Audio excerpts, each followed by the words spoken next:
to Just Energy Radio with your host, naturopath and medical intuitive, Dr. Rita Louise. We have learned from Einstein's theory that matter and energy are one. Physicists believe that all systems in nature have their own particular way of vibrating. From the swinging of a pendulum to the waves of the ocean to the light that brightens the sky each day, each of these oscillates at its own unique rate. The same holds true for every thought, feeling, event, or word we speak. Each has its own frequency or rate of vibration. What many of us don't realize is when we take everything in our universe down to its simplest form, it is all just energy. Join Dr. Rita Louise on a journey through time and space where past, present, and future collide. Today, what you believe may be called into question. What we want to know is, who made up the rules? Be brave and step outside the box. We are about to turn our world upside down and venture into the unknown. Hold on. We are departing our own beliefs and entering alternative realms. Enjoy the possibilities. Hello and welcome to Just Energy Radio. I'm your host, Dr. Rita Louise, and thank you all for tuning into the show today. Just Energy Radio is brought to you by soulhealer.com, where you can find out about all the products and services I offer, including medical intuition evaluations, energy healing, and psychic readings. So if you have things going on in your life, need some direction, need some help, have a health concern that's bothering you, give me a call, send me an email, and we can set up a time for a private consultation wherever you are in the world, by phone, by Skype, and even in person. It's also brought to you by the Institute of Applied Energetics. That's www.appliedenergeticsinstitute.com, where you can jumpstart your intuition today by downloading their free 50-page guide. I just want to remind you that if you haven't already, please go to Amazon.com and download my movie, Icon, Deconstructing the Archetypes of the Ancients. We've got yet another rave review, so that makes me very happy. And it's only $1.99, and you get to hang out with me because you get to listen to me talk for an entire hour with nobody else interrupting. What's going on with that? Or if you're more of a reader, pick up my book, E.T. Chronicles, What Myth and Legend Says About Human Origin. Tonight on the show, we have a former guest, Scott Creighton, and we're going to be talking about his new, and I'm going to say excellent book, The Secret Chamber of Osiris. Let me tell you a little bit about Scott and get him on the air. Scott Creighton is an engineer whose extensive travels have allowed him to explore many of the world's ancient sacred sites. The host of Alternative Egyptology Forum on AboveTopSecret.com, he is the co-author of the Giza Prophecy and lives in Glasgow, Scotland, which means he's got one of them cool voices. So please welcome the author of The Secret Chamber of Osiris, Scott Creighton. Hey, Scott, how are you? Hello, Dr. Rita Louise. I like that. I'm not sure about the cool accent, but yeah, I'll go with that. It is. I like it. Am I making you blush over there? Yes. I've done my duty for the day. Okay. So what made you decide to delve further into the mysteries of, antiquity and, in this case, kind of the pyramids and the whole Giza plateau thing? Well, I think for me, the answer to the pyramids of ancient Egypt, I'm talking about the very early pyramids, Dr. Rita, is that for me the answers just weren't there in the books. I would read all these books by the experts, and I would, for years and years I've read all sorts of books, and the answers that they gave in those books just didn't jive for me. It just did not make sense. Ever since I was a kid, basically, I've been fascinated by the ancient Egyptian culture and these massive monuments that they built for this one guy, and it just was unfathomable to me that they could build these colossal structures just for one person, one king, and it just didn't make any sense. So I had to basically research it and try and make sense of it in my own terms, try and come to my own understanding, and come up with something that in the end did kind of make much more sense to me. So that's basically, why I got involved. I've always been interested in the ancient Egyptian civilization. So, it was just a natural kind of thing for me to do. And as I said, to find something, an answer to this mystery that made more sense to me. I think most people probably around the world are fascinated by what the ancient Egyptians did. And, I think a lot of the questions, even though I've found an answer for myself, I think, for many, many people around the world, the questions are still there. Why did the ancient Egyptians build all these massive pyramids, just at the dawn of history? It's just an incredible mystery. The whole idea that, these structures were built as tombs for me just didn't make any sense. And so, as I said, I had to go and find my own answer, and that answer is contained within this book. Well, and one of the things, there are several things. I mean, one, it seems like you've done an incredible amount of research that has gone into your book, which I appreciate. And it's new research. And one of the things we were talking a little bit before the show, you ask questions, you ask very relevant questions, and then look to find the answers to those questions, which are questions that a lot of people don't ask, or observations that they just ignore.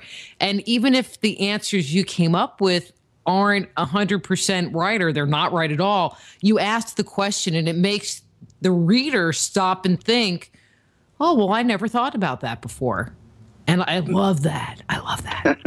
Yeah, well, that's one of the things at the very start, even before the reader gets into the book. The book's dedicated to my wife and my children, my young children. And one of the things that I say right at the start of the book is that questions are more important than answers. We have to keep probing, we have to keep asking, we have to keep, expanding our minds, trying to find out, Mm-hmm. So let's dig into the book, because there's a lot of material to cover. So the book is called The Secret Chamber of Osiris. So why don't we start with who was Osiris and what was his importance in the whole Egyptian cosmology? Okay, Dr. Rita, Osiris was the ancient Egyptian god of rebirth, of regeneration, and he, in time, not in the Old Kingdom or the early Old Kingdom, but in time, Osiris would become the most important god in the whole of ancient Egyptian religion, the whole pantheon of their gods. Osiris, and the ancient Egyptians had many, many gods. Osiris was the head honcho, the top guy. He was the god number one, even more important than the god Ra. And the thing about Osiris is that he wasn't important, as I said, he wasn't important early on in ancient Egyptian religion. He just kind of suddenly appears, but he appears already as a god. It's kind of strange. He is a god, but if you look at the text, the first time Osiris is attested in ancient Egyptian writings is in the Pyramid of Unas, who was an ancient Egyptian pharaoh round about the beginning of the 5th dynasty, which is roughly about 2400 BC, 2300 BC, something like that. And in those texts, they're called the pyramid texts, and they're the most ancient religious texts that we have anywhere in the world. And in these texts, Osiris is already formed as a god, as is his wife Isis. She's a goddess in these texts. But there's no mention anywhere of Osiris and Isis before the Fifth Dynasty. It's like they just suddenly appeared already as gods in these texts. So Egyptologists believe that the god Osiris existed long before he first appeared in the pyramid texts and the Pyramid of Unas.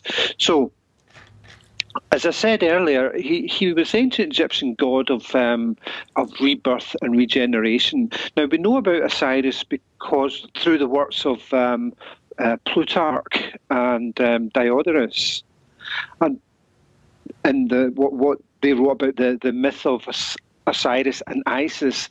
Now, in the myth of Osiris, we're told that Osiris had a brother, Seth, and Seth was essentially jealous of Osiris's position as basically the king of Egypt.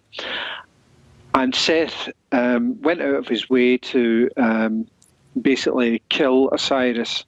And what he did, his first attempt was he attempted to drown Osiris in a box by tricking Osiris into this box, sealing the box and casting it into the River Nile. And this box was eventually found by Isis. Now, I think that part of the myth of Osiris, it's an allegorical tale, and which I believe hints at or indicates the ancient deluge, the ancient flood of another ancient Egyptian god, the god Thoth, who is a god of wisdom, known as the messenger or the harbinger of the flood. That's the god Thoth. Now, Osiris's wife Isis eventually found his body in an acacia tree and brought him back to life, whereupon Osiris's brother Seth got Osiris again, and this time with the help of some 72 helpers, cut Osiris's body into 16 parts. Now, some myths, the myth of Osiris in the Plutarch version tells us that it's 14 parts that the body is cut into, but the earlier version by Diodorus tells us it's 16 parts. So 14, 16 parts Osiris's body is cut into. And his wife Isis eventually goes around, the body parts are cast throughout the land of Egypt. And Isis, his wife, goes throughout Egypt to find all the body parts, and essentially she binds them together with linen, with a mummy wrapping, to make the body whole again and to bring Osiris back to life.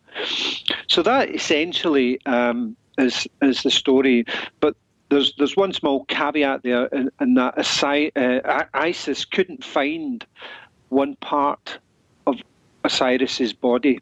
She found all parts except one part of the body. That was the phallus, and that essentially is what led me to think, because if you read the pyramid texts, there's various pyramid texts. But in the earliest pyramid texts, it tells us that Osiris was brought back to life again by Isis, and that the pyramid itself, it says in the text, the pyramid is Osiris, the construction is Osiris. That's what it says in these texts. It also tells us in these texts that Osiris is the grain. Okay, so these were my first hints, Dr. Rita. These are my first sort of clues that, well, wait a minute, if Osiris is the pyramid, according to these texts, and his body was cut into 16 pieces, Might not it be the case that the first 16 pyramids that the ancient Egyptians built were actually, allegorically speaking, the body of Osiris scattered across the land of Egypt, the first 16 pyramids? That's a pretty interesting thought. Well, a lot of people are saying this now, and nobody has ever made that connection before, connecting, trying to make sense of the myth. These things, these myths, these legends, in my estimation, are always rooted in some kind of fact. There's some basis, some element of truth, deep down within a lot of these myths and legends. And they're told in an allegorical way that we just have to try and make sense of. And so, but we've got clues. As I said, the pyramid texts, they tell us that the pyramid is Osiris, that Osiris is the grain. That's what it tells us. So, it was just like a light bulb moment, you could call it that. The light went on. I thought, well, wait a minute. First pyramid is Osiris. So I looked at Dr. Mark Lehner's book. He's a famous American Egyptologist, and he wrote this brilliant book called The Complete Pyramids. It's an excellent book for anyone wanting to sort of begin researching ancient Egyptian culture. Fascinating book. And in that book, Dr. Lehner lists the first 19 pyramids in ancient Egypt. And that takes us right up to the end of the giant pyramid building program that the ancient Egyptians embarked upon. The first 19 pyramids, that takes us to the end of the giant pyramid building. Now, the thing is, there's 19 of them in Lehner's book and his list, but 3 of them are never completed.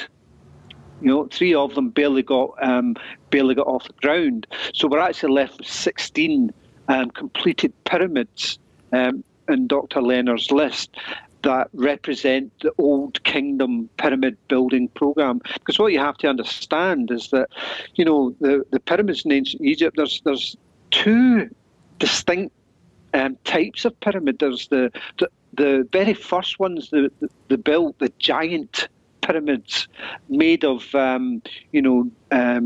massive monolithic blocks of dressed stone, and then you have the later pyramids after this period where they're much smaller. They're some of them are built with mud brick.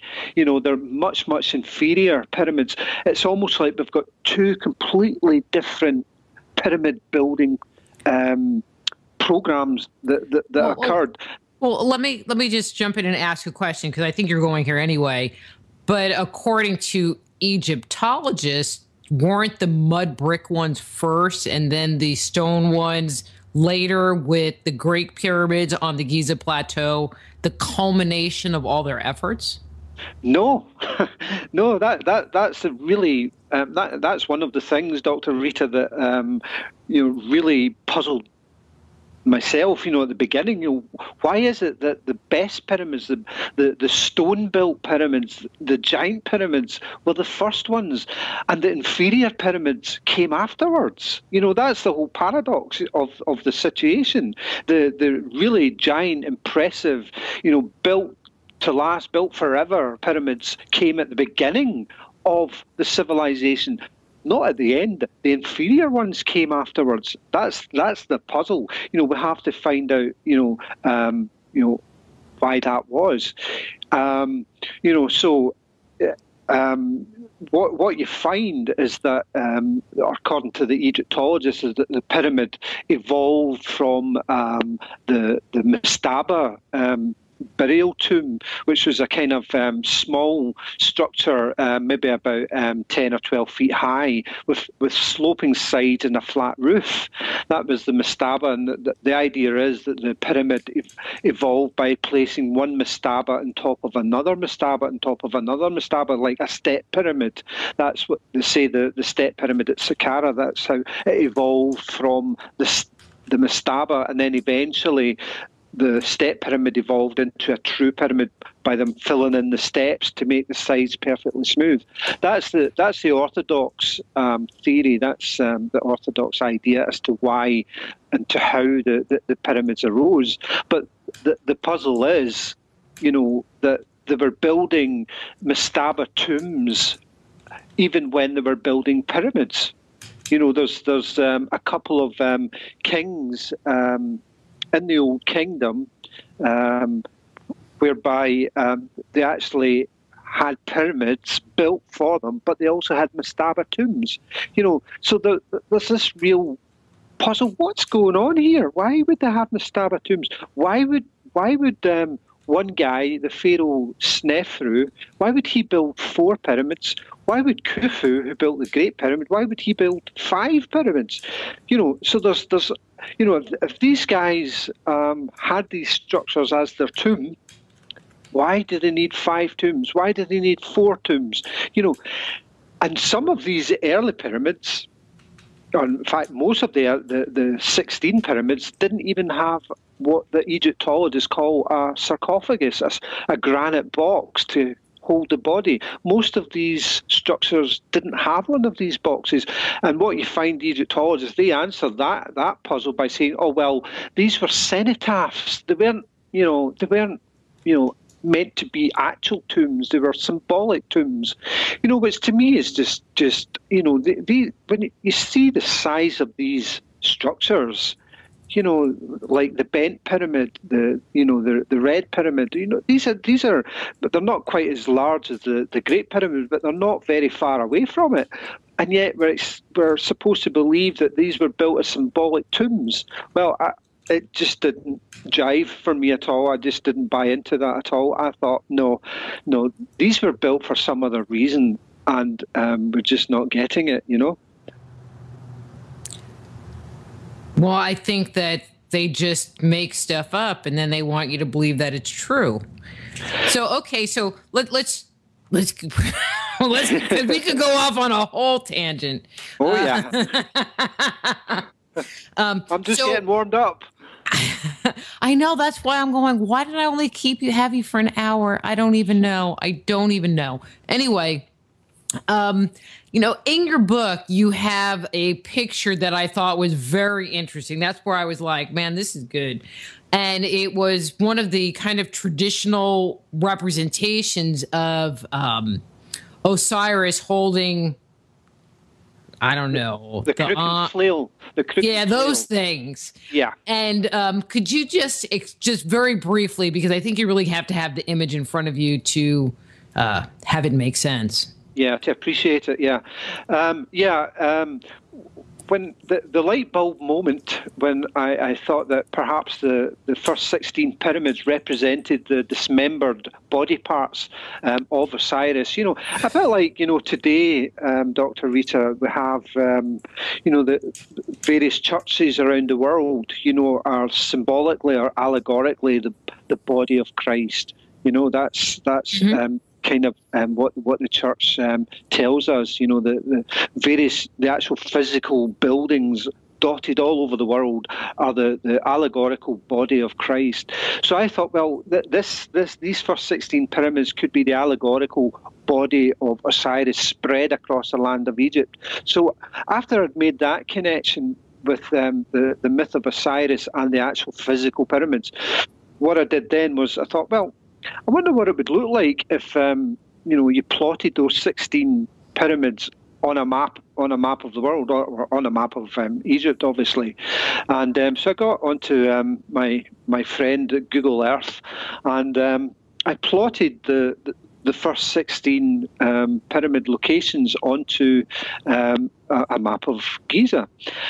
And the really amazing thing, you see, Osiris is very, very distinctive. The classic figurine or figure effigy of Osiris is very, very distinctive. He has this unique crown.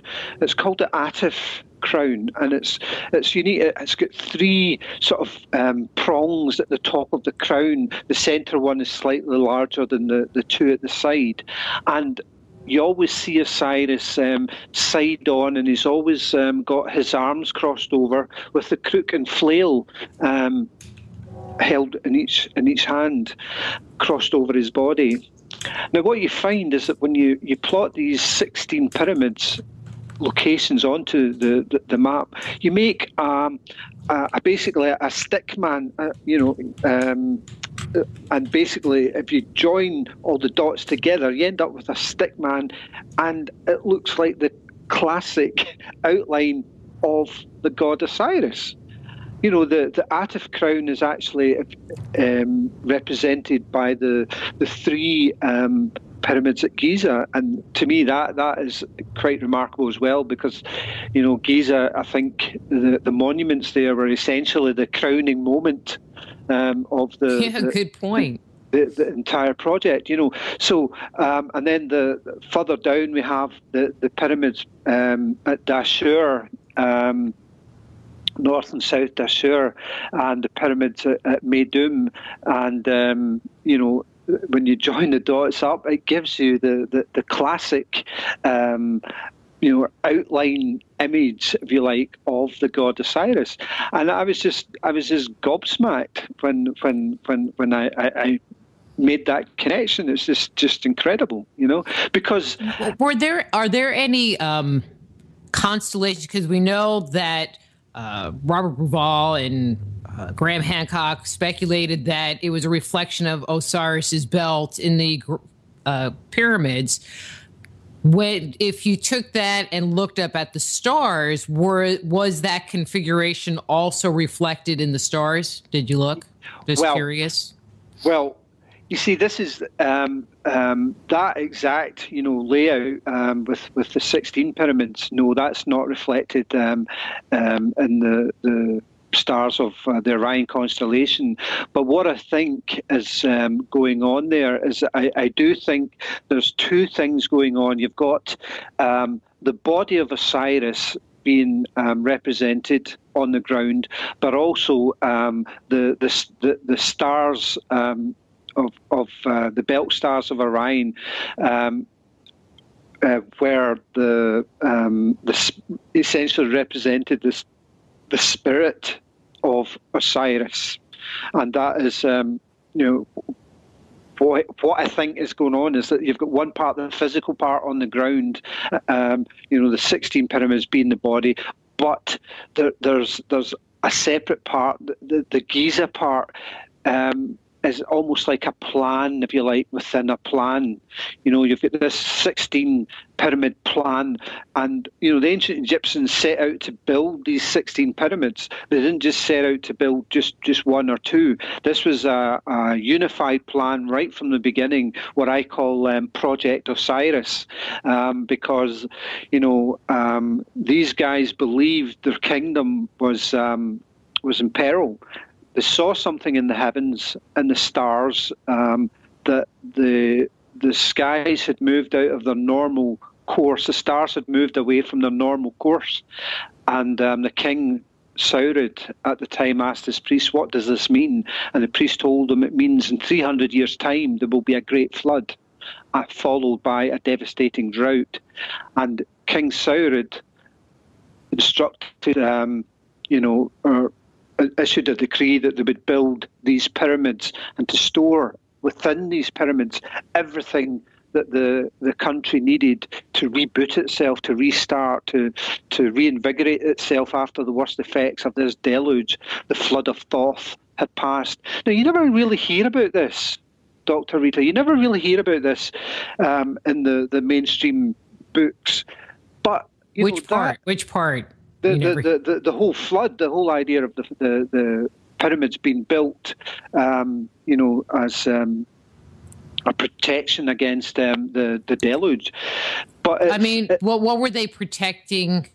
What were they protecting? I mean, obviously not people, because there's not enough room inside them. Well, this is why, you know, we go back to the pyramid texts. It tells us Osiris is the grain.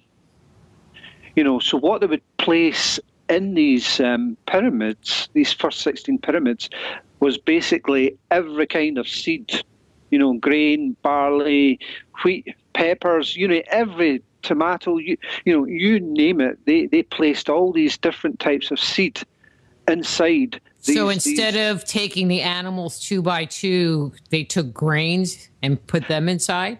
Yeah, they put seeds inside these pyramids. Not just seeds, but they put tools inside them as well. They put their sacred texts. They put everything basically that they would need to reboot the civilization. And obviously they didn't put people in them. But if you look at you take the site of Giza, for example, there's these massive boat pits all over the plateau. They built massive boats right beside these pyramids, beside every single pyramid, these massive boats. The boats aren't there now, or one of them's been reconstructed. But they built these massive boats, and I imagine, that was part of the recovery system, for the people, or the upper echelons of the society. But they'd get put in the boats. But the thing is, if you actually look at the evidence, I'm saying, yeah, they put all these seeds and different types of seeds within the pyramids. If you look at the actual evidence, if you take the first pyramid, for example, at Saqqara, the step pyramid at Saqqara, the early explorers of that pyramid, Dr. Rita, in the early 20th century, underneath the pyramid complex at Saqqara, there's these passageways that are kilometres long. It's a maze, an absolute maze of passageways and corridors and galleries underneath the step pyramid at Saqqara. And the earliest explorers, when they went down into these passageways, they were walking shin deep through grain, all different types of seeds underneath that pyramid. They also found underneath that pyramid, they found 40,000 vessels, stone vessels, with seed. But see, that's interesting. I mean, you never hear about the chambers underneath the pyramids, or very rarely you'll hear something. And I've never heard that before. Are you just making this all up? No, absolutely not. No, you can go and look in the book I cited earlier, Dr. Mark Lehner's Complete Pyramids. It says it there. It tells you there. But no, I've done a lot of research on this. There's the Great Pyramids as well. Take the Great Pyramid as well. There's secondary evidence. There's not primary evidence, but there's some secondary evidence there that at one time the Great Pyramid contained a vast quantity of different grains, wheat, barley, all sorts of different seeds.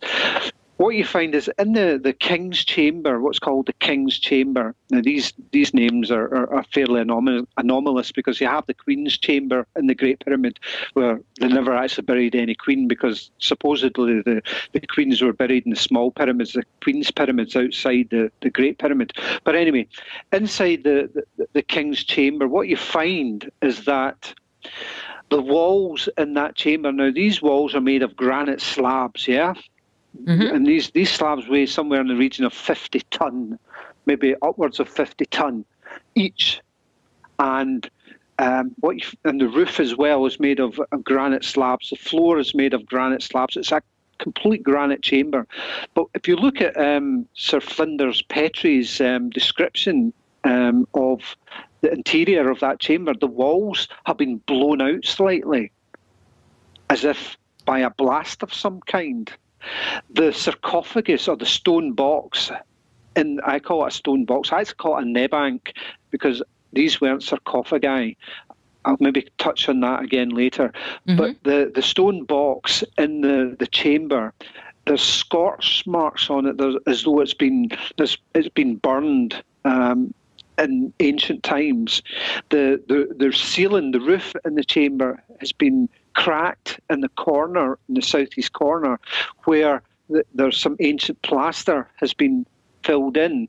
So something happened. There was a mighty explosion of some kind in that chamber. And you hear people, coming up with all sorts of exotic science to try and explain, what kind of explosion it might have been. But the truth of the type of explosion might actually be evidenced by what we found above the King's Chamber. Above the King's Chamber, directly above it, there's a series of 5 other small chambers, one above the other, and each of these chambers is only about 3 feet high. Mm-hmm. Now, these chambers were only discovered in 1837 by a British antiquarian, a guy called Colonel Howard Vyse. He's the first guy that opened 4 of these chambers. There's 5 of them. The first one was already open, so he opened the next 4. And what he observed when he went into each of these small chambers, there was a black dust settled perfectly evenly across the floor of each of these chambers, and he was puzzled as to what this black dust was. And even to this day, we still don't know for certain what this black dust was. And what it was the residue from the cartouche that they put in there, that graffiti, Yeah, they put graffiti on. That's a whole other subject, which you probably know. I touch on in the book. The graffiti, the so-called workers' graffiti, was made with red paint. But this black dust, basically, what I argue in the book is that the explosion was caused. The damage we see in the King's Chamber was caused by an explosion, a grain dust explosion. Now, I don't know if you've ever looked at a grain dust explosion, Dr. Rita. You can go to Google it or YouTube it. You can, but these are monster explosions.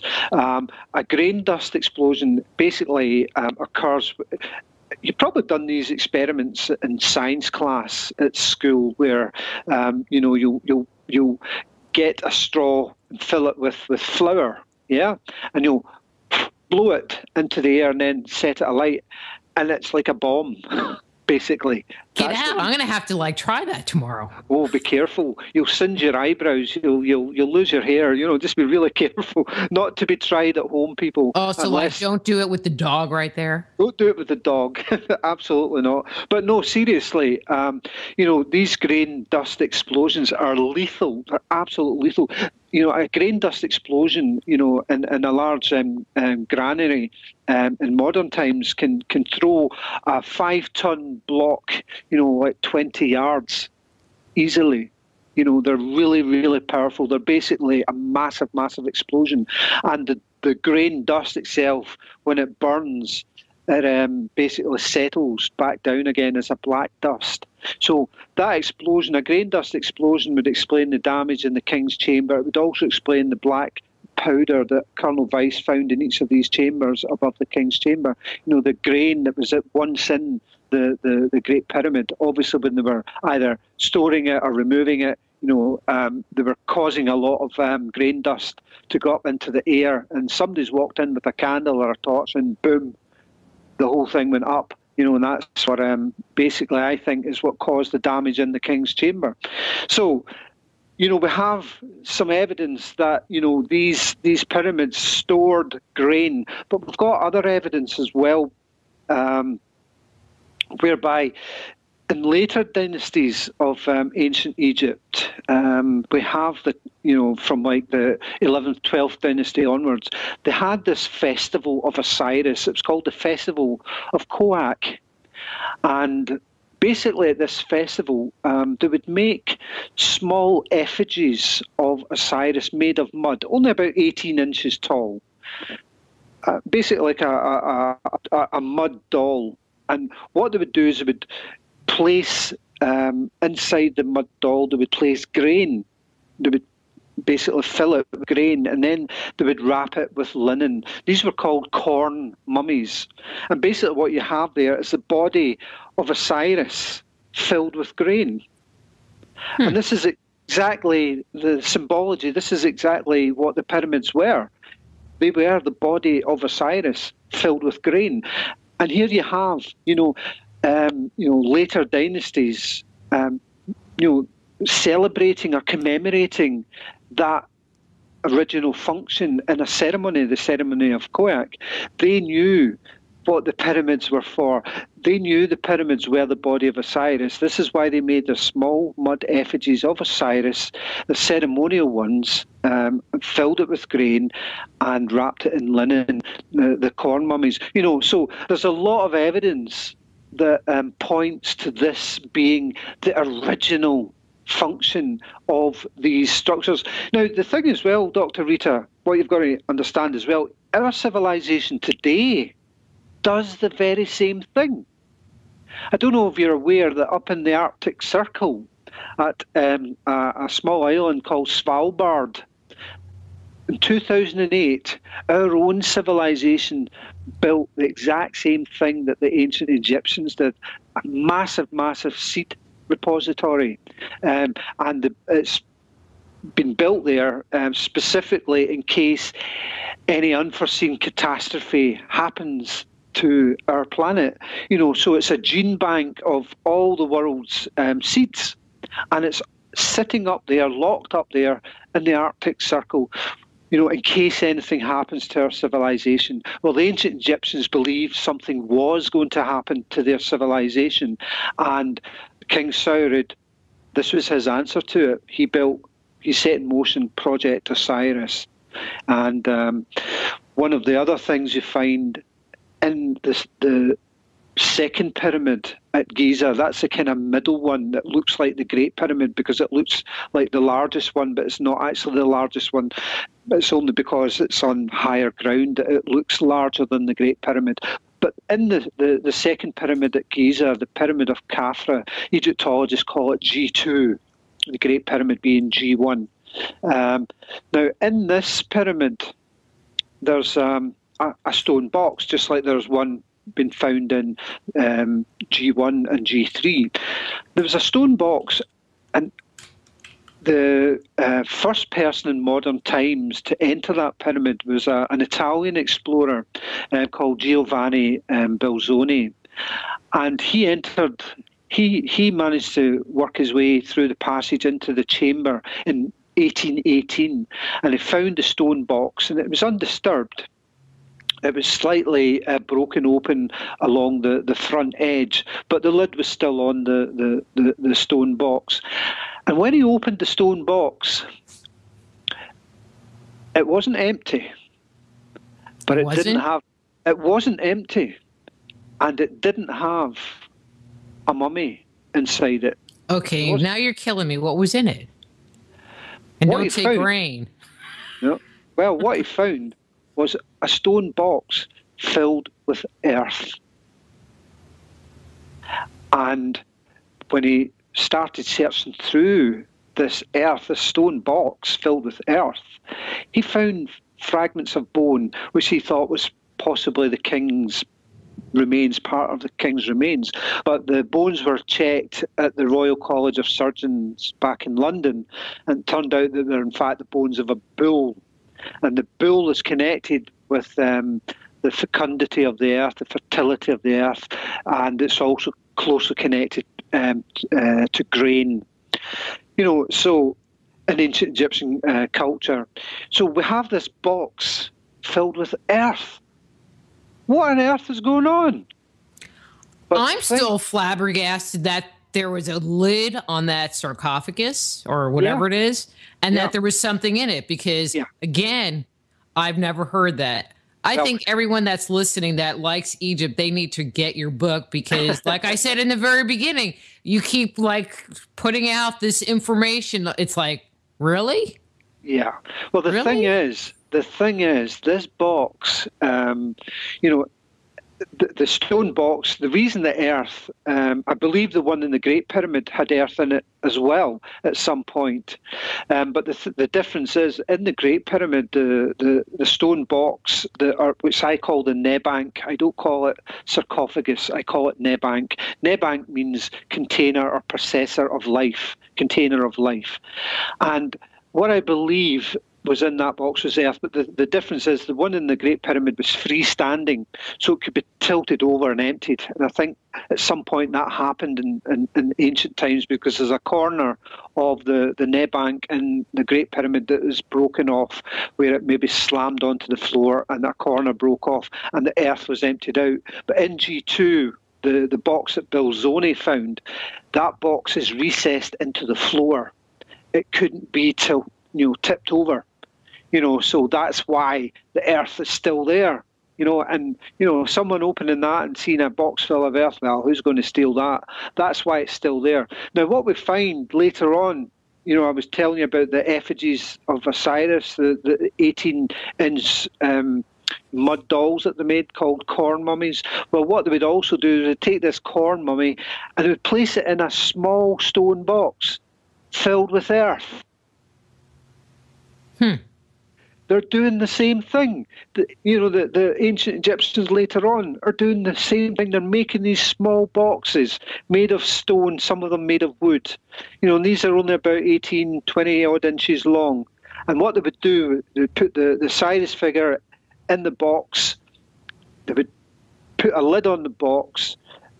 These boxes, incidentally, were called these small miniature boxes. These ceremonial boxes were called Nebank, and Egyptologists today call them Osiris beds or Osiris bricks, but they're Nebank. And they would bury these in the ground, just in the ground, and then they would place a large rock on top of them, symbolising the pyramid.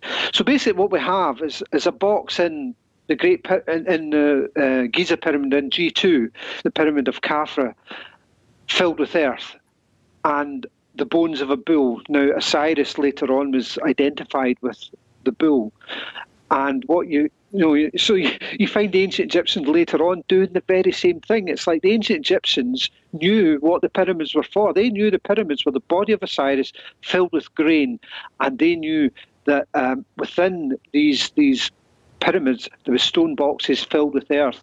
Now, the earth, to me, represented the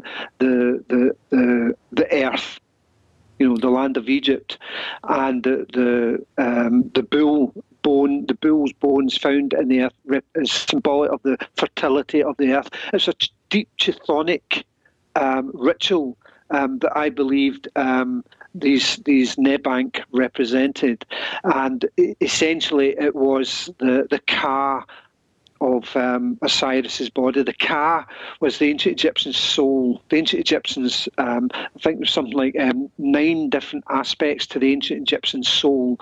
The Ka was one of them, is the most important one. The Ka was the vital spark of life. It's that vital spark, that invisible entity that makes a seed grow into a plant. That invisible energy, that is what the ancient Egyptians called Ka, and it's symbolised by placing seed in the earth. That is the Ka, and the Ka is the soul, it is the spirit. So what you have with this box is the Ka, the soul of Osiris within the pyramid body of Osiris. It was all to do with the rebirth of the kingdom, not the rebirth of the king, the rebirth of the kingdom. And that was the original function of the first 16 pyramids, the Project Osiris. Now, this isn't to say, Dr. Rita, that these pyramids weren't used as tombs. I think they were repurposed. But they never found anything tomb-like. Well, really? Exactly. This is the difficulty that Egyptologists have. The only ancient Egyptian king that they ever found in this tomb, intact, undisturbed, with all his funerary equipment and treasures, was Tutankhamun. He's the only one. But he was in the Valley of the Kings. The Kings, he wasn't exactly. even in a pyramid. It wasn't in the pyramids, 100 feet underground, Valley of the Kings. You're exactly right. As I was saying at the top of the program, the ancient Egyptians were burying their dead in underground tombs, in rock-cut tombs, in mastaba tombs, And they were doing all this at the same time as they were building these giant pyramids. You know, the other thing as well, the tomb, the mastaba tomb, the rock-cut tombs, without exception, every single one of them were rectangular. Let me ask you this question. You know, you mentioned that they were saving this grain and built the pyramids for fear of this flood. So are we talking about like the flood, the Noah flood? Or are we talking about a flood that never happened? And if we are talking about the Noah flood, where do you date this? When do you think in time they were actually building these pyramids? Right. Okay. Well, I'm just looking at the clock because I don't have you for 2 hours, so I have to get to the important stuff. Yeah, this is a big question. I'll try and get through this as quickly as I can. Basically, in the book, I show that the pyramids are actually almost 19,000 years old. They're not dated to 2,500 BC. 2,500 BC, I believe the dynasties then probably came across these structures in a state of disrepair and maybe made repairs to them in 2,500 BC, 4,500 years ago. They were ancient structures then, and they were repaired. There's a stela called the Inventory Stela, which was found by a French Egyptologist, Auguste Mariette, and that basically tells us that Khufu, the guy who supposedly built the Great Pyramid, found, he made repairs to various structures at Giza, including the Sphinx, the Temple of Isis, and I suspect also the pyramids at Giza as well. He made repairs to them. I show in the book how these structures are dated to 19,000 years ago, 17,000 BC. Now, 17,000 BC, that's roughly at the start of the meltdown of the last ice age. You know, there was massive ice caps. See where you're sitting right now, Dr. Rita? Yeah? There was an ice cap above your head about 2 miles thick. In Texas? Oh, are you that far south? Okay, well, maybe further north. Yeah, I'm that far south. That's why I moved this far south, so I won't get caught in an ice age. Right, okay. Well, here where I'm sitting, there was definitely an ice cap 2 miles thick above my head in Glasgow in Scotland. So these massive ice caps, 19,000 years ago, they suddenly went into rapid meltdown. And scientists today still don't know exactly why that happened. We still don't know. But the ancient Egyptians are telling us something happened in the heavens. Something happened to the earth. The earth's axis was disturbed in some way. And I show in my first book, The Giza Prophecy, how that actually occurred. And in this book, I show the work of a couple of Norwegian physicists that show that the Earth, the pole of the Earth, roughly 19,000 years ago, was in the centre of Greenland. And it moved gradually to where it is today, the Arctic Circle, which is a difference of about 17, 18 degrees.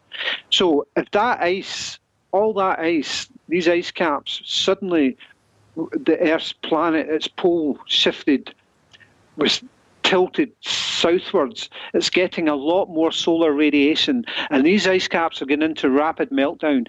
Now, if that is part of the same, if that tilt that happened is part of the same myth that's come down to us through the Arab chronicles from ancient Egypt, the King Saud, his astronomer priest, saw that the stars had moved out away from their normal course.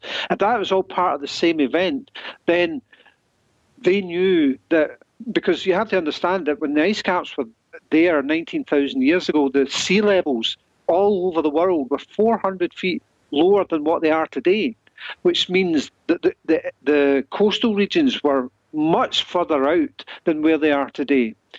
So most of our civilization today is built along the coastlines, all over the world.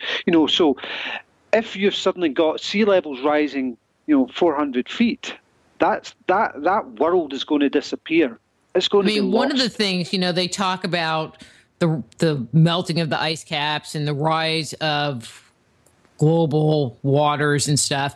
But what gets me and we really don't have time, but I still want to make this commentary, is you read the research and they say, well, it probably rose, so many 100 feet, so many feet per 100 years, and they talk about this gradual increase in water. And I'm like, I'm sorry, that doesn't sound like a flood. It sounds like pick up your hut and move it back a couple of feet. Exactly. Yeah, that's exactly right. I mean, it took thousands of years for these ice caps to retreat and for the sea levels to rise. That's perfectly correct. But we're finding evidence now today. We're finding evidence. We're finding forests under the North Sea. We're finding forests. We're finding mangrove trees, the Great Barrier Reef. That still have their leaves on them, so that's a sudden rise. What we're talking about is, 400 feet, but within that 400 feet, that long gradual rise, it was punctuated occasionally by sudden dramatic rises. And how that happens is, what you have is these ice caps basically melting, if you like, in the centre, and basically all the water ending up like in a big ice bowl. And basically what happens is the bowl eventually becomes too frail, too weak to hold the pressure of all this water as the water's building up. The ice around it, holding it in, basically breaks. And essentially what you have is a monumental flood like you could never imagine. This is what they reckon happened. I think it's Lake Agassiz in Central America or Central USA, and Lake Missoula and up in the sort of Portland area of northwest USA. So these are sudden, massive floods which raised the sea level something like 2 meters overnight. So we've got gradual floods, but these are not so gradual by catastrophic instant floods. We have to go. Oh, everybody has to just buy the book. How's that? Just buy the book. This is just like a total teaser because I think we covered like 2 paragraphs out of the entire book. Yeah, we didn't even discuss the whole vice forgery stuff. Well, and we didn't talk about the tablets and the secret knowledge. We didn't cover anything. I asked one question off of my piece of paper. Come on. Oh. Well, that's me. You get me talking, I'll just talk and talk and talk. I must have some Irish blood in me. I think I kissed maybe a little bit. I think you've just been drinking too much beer or something. That's all they've been talking about in Scotch. Whiskey and then Scotch. That's what they've been talking about in the chat room. Anyway, we need to go. So if someone wants your book, Amazon.com, regular places, anything special? Well, you can also get the book, The Secret Chamber of Osiris, from Inner Traditions Bearing Company, Amazon.com, Goodreads.com, basically all the Barnes and Noble, all the good bookstores have it as well. Great. Scott, thanks for coming on. It's been a blast. I've really enjoyed it. Well, good. I have too. And I'm going to let you go, and they're letting me know the music is running, so till next time, keep up the great work. Yeah, it's been great talking to you. Take care. You too. All right. Bye-bye. Bye-bye.